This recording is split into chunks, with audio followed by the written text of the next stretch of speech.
नमस्कार मित्रांनो, इन्व्हेस्टमेंट माहिती यूट्यूब चॅनलवर तुमच्या सगळ्यांचे स्वागत आहे. तर मित्रांनो, आजच्या व्हिडिओमध्ये आपण मल्टिपल शेअरच्या लेटेस्ट अपडेट आणि लेटेस्ट न्यूजबद्दल बोलणार आहोत. तर चला व्हिडिओ स्टार्ट करूया. तर सगळ्यात पहिले बोलूया बोनदादा इंजिनिअरिंग लिमिटेडबद्दल. तर मित्रांनो, Bondada engineering secure BESS project worth rupees 627 कोटी फ्रॉम AP ट्रान्सको. तर चला अपडेटला डिटेलमध्ये समजून घेऊया. तर मित्रांनो, बोनदादा इंजिनिअरिंग लिमिटेड या कंपनीला AP ट्रान्सको म्हणजे transmission corporation of Andhra Pradesh limited कडून large scale stand alone battery energy storage system प्रोजेक्टसाठी लेटर ऑफ अवॉर्ड रिसीव्ह झाला आहे आणि याची व्हॅल्यू आहे 627 कोटी रुपये. आणि मित्रांनो, याच अपडेटमुळे बोनदादा इंजिनिअरिंग लिमिटेड ही जबरदस्त कंपनी फोकसमध्ये आलेली आहे. चला आता बोलूया डायमंड पॉवर बद्दल. तर मित्रांनो, डायमंड पॉवर रिसीव्ह रुपीज 72.51 कोटी power cable supply LOI from Larsen and Toubro. तर चला अपडेटला डिटेलमध्ये समजून घेऊया. तर मित्रांनो, डायमंड पॉवर या कंपनीला L&T लिमिटेड म्हणजे लार्सन अँड टुब्रो लिमिटेड कडून पॉवर केबल सप्लाय करण्यासाठी 72.51 कोटी रुपयांचा ऑर्डर मिळाला आहे. आणि मित्रांनो, याच अपडेटमुळे डायमंड पॉवर ही कंपनी फोकसमध्ये आलेली आहे. चला आता बोलूया पुनावाला फिनकॉर्प लिमिटेड बद्दल. तर मित्रांनो, पुनावाला फिनकॉर्प लिमिटेड या कंपनीने आपल्या फायनान्शियल इयर 2026च्या क्वार्टर 3चा बिझनेस अपडेट डिस्क्लोज केला आहे. तर पुनावाला फिनकॉर्प लिमिटेड या कंपनीचा AUM म्हणजे assets under management year on year बेसिसवर 77.5%ने आणि क्वार्टर ऑन क्वार्टर बेसिसवर 15.3%ने ग्रो होऊन 31 डिसेंबर 2025 म्हणजे फायनान्शियल इयर 2026च्या क्वार्टर 3 नुसार झाला आहे 55,000 कोटी रुपये. आणि मित्रांनो, याच अपडेटमुळे पुनावाला फिनकॉर्प लिमिटेड ही कंपनी याच अपडेटमुळे फोकसमध्ये आलेली आहे. चला आता बोलूया KPI ग्रीन एनर्जी लिमिटेड बद्दल. तर मित्रांनो, KPI ग्रीन एनर्जी लिमिटेडला GUVNL म्हणजे गुजरात ऊर्जा विकास निगम लिमिटेड कडून ऑर्डर मिळाला आहे. आणि कशासाठी ऑर्डर मिळाला आहे इथे आपण बघू शकतो.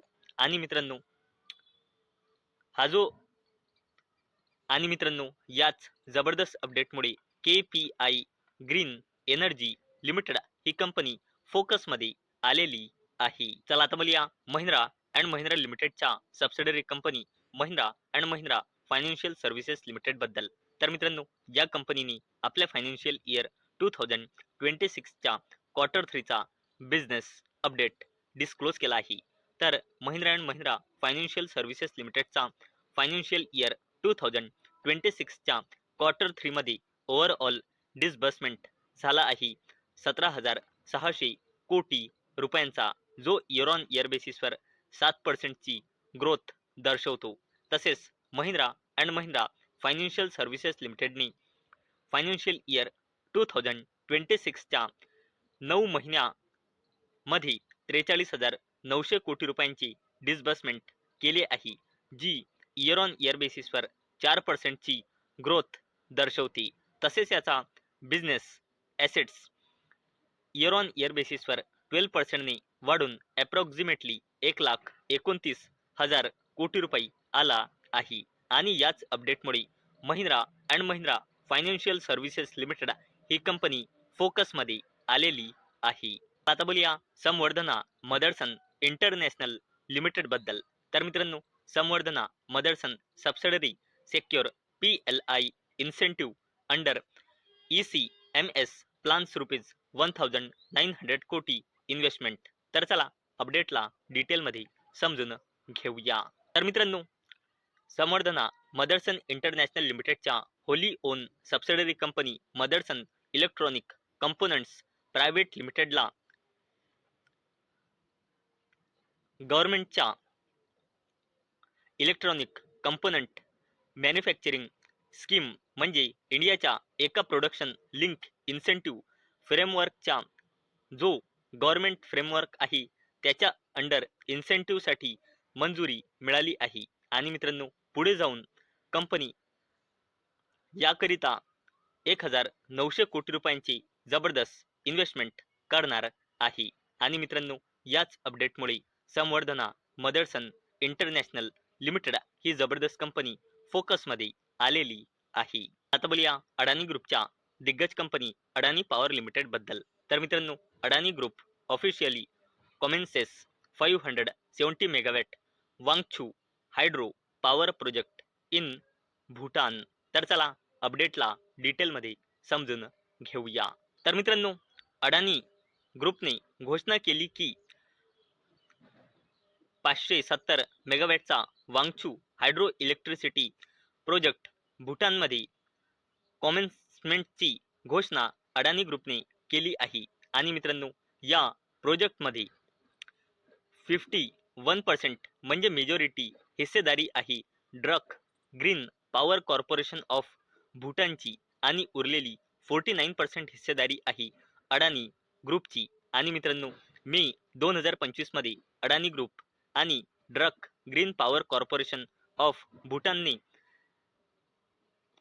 5000 मेगावॅटच्या हायड्रो पॉवर प्रोजेक्ट्स भूटानमध्ये डेव्हलप करण्यासाठी MOU म्हणजे मेमोरेंडम ऑफ अंडरस्टँडिंग साईन केला होता. आणि मित्रांनो यातलाच हा पार्ट आहे. आणि मित्रांनो याच अपडेटमुळे अडानी ग्रुपची दिग्गज कंपनी अडानी पॉवर लिमिटेड ही जबरदस्त कंपनी फोकसमध्ये आलेली आहे. चला आता बोलूया डिक्सॉन टेक्नॉलॉजीज इंडिया लिमिटेड बद्दल. तर मित्रांनो Dixon subsidiaries receive MEITY approval under ECMS. तर चला अपडेटला डिटेलमध्ये समजून घेऊया. तर मित्रांनो डिक्सॉन टेक्नॉलॉजीज इंडिया लिमिटेडच्या 2 सबसिडरी कंपन्या कुंशन क्यूटेक मायक्रो इलेक्ट्रॉनिक्स आणि डिक्सॉन इलेक्ट्रो कनेक्ट या दोन्ही कंपन्यांना ministry of electronics and information technology म्हणजे MEITY गव्हर्नमेंट ऑफ इंडियाकडून इन्सेंटिव्हसाठी अप्रुव्हल मिळाले आहे. आणि हे कशासाठी मिळाले आहे तर कॅमेरा मॉड्यूल सब असेंब्ली आणि ऑप्टिकल ट्रान्स रिसिव्हर SFPच्या मॅन्युफॅक्चरिंग करिता. आणि याच अपडेटमुळे डिक्सॉन टेक्नॉलॉजीज इंडिया लिमिटेड ही जबरदस्त कंपनी आज फोकसमध्ये होती. याच अपडेटमुळे HDFC बँक लिमिटेड बद्दल. तर मित्रांनो HDFC bank reports strong growth in advances and deposits in December quarter. तर चला अपडेटला डिटेलमध्ये समजून घेऊया. मित्रांनो HDFC बँक लिमिटेडने आपल्या फायनान्शियल इयर 2026च्या क्वार्टर 3चा बिझनेस अपडेट डिस्क्लोज केला आहे. तर बँकचा average advances under management for the quarter 28.64 trillion rupees आला आहे, जो इयर ऑन इयर बेसिसवर 9% ची ग्रोथ दर्शवते.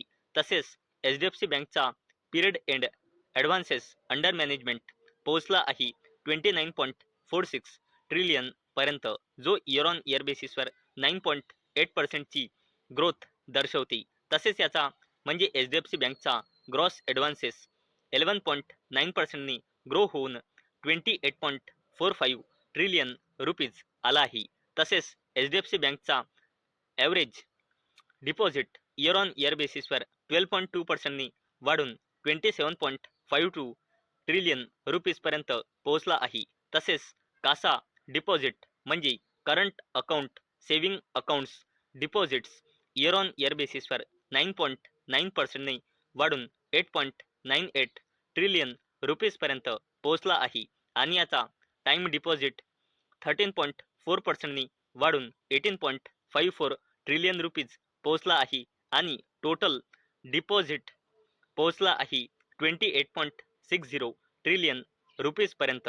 आणि कासा डिपॉझिट 10.1% आणि टाइम डिपॉझिट 12.3% ने इन्क्रीज झाला आहे इयर ऑन इयर बेसिसवर. आणि याच अपडेटमुळे आज HDFC बँक लिमिटेड ही कंपनी देखील आज याच आपल्या क्वार्टर 3च्या बिझनेस अपडेटमुळे फोकसमध्ये होती.